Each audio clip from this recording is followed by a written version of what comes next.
खुवाएर ल्याएको छ के खुवाएर ल्याएको छ। बेहोसका मान्छे आक्रमण गर्न आउँछन् र आत्मरक्षाका लागि प्रहार गर्दा त क्याजुअल्टी हुने भयो। क्याजुअल्टी हुन भन्दा पल्लो घरबाट पल्लो घर सर्दिए भने राम्रो होइन। भाग्यो नि भगाइयो नि भनेका छन्।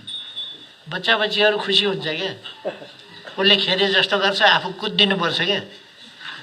डरायो डरायो भाग्यो भाग्यो भन्छ, खुसी हुन्छ बच्चा। भागेर केयरटेकर प्राइम मिनिस्टर हुन्छ। प्राइम मिनिस्टर भाग्यो भनेको केयरटेकर भएर भाग्छ।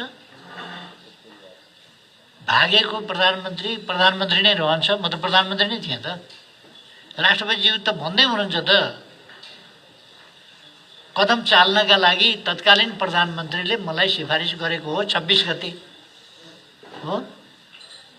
26 गते राति मैले राष्ट्रपतिज्यूलाई प्रधानमन्त्रीको हैसियतमा सिफारिस गर्दैछु भने म कहाँ भागेँ त? भित्रै जलाएर मार्न खोज्दा, त्यति बेला पनि अहिले जस्तै जलाएरै मार्न खोजेका थिए। दुर्योधनहरू अहिले पनि, तिनका प्रेतहरू चाहिँ अहिले पनि रहँदै रहेछन् भन्ने कुरा देखिन्छ। उस बेला पनि लाक्षागृहभित्र हालेर पाण्डवहरूलाई डढाएर मार्न खोजेका थिए। भाग्यो नि भगाइयो नि भनेका छन्। भगाउँछौँ भनेका छन्। म कहिले सिंहदरबार गर्थेँ, कहिले बालुवाटार गर्थेँ।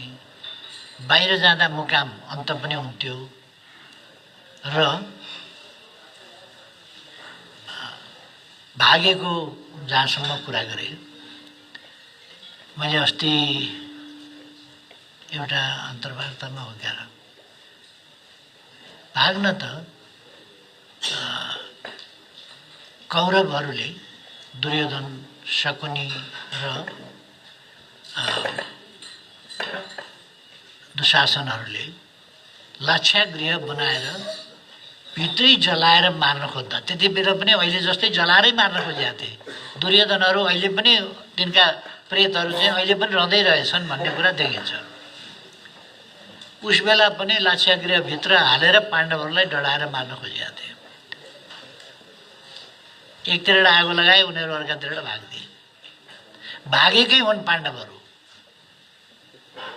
कातर भएर भागे होइन, बुद्धि पुर्याएर भागे। बहादुर भएर चाहिँ नि हातमा धनुबाण समातेर गदा लिएर साहसका साथ म जल्छु तर भाग्दिनँ भनेको भए जल्थे, जल्न हुँदैन थियो। त्यस्ता परिस्थिति